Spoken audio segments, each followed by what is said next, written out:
At some point in the evening, there is what one might call a dominant arrival. This is not an entrance, but a leaning forward, a raised eyebrow in a harmonic form. The music steps onto unstable ground as if to say, we are not home, but we are on our way to somewhere inevitable. One feels a polite, undeniable tension, like a question that refuses to be ignored.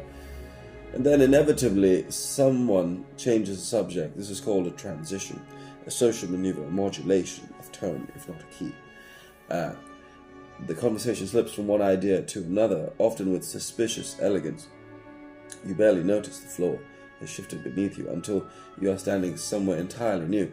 Now, in rondo form, we encounter a most persistent personality, the refrain.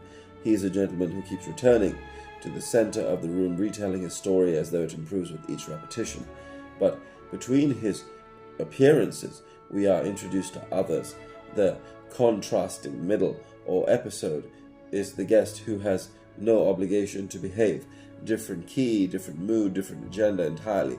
If the refrain is identity, this is flirtation. And just when things threaten to become interesting, a return is prepared.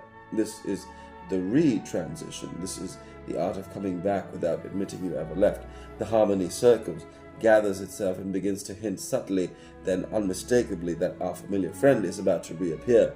One senses the room aligning, the air clearing its throat, and then there he is, unchanged, unapologetic, entirely himself, which, if one is honest, is deeply reassuring.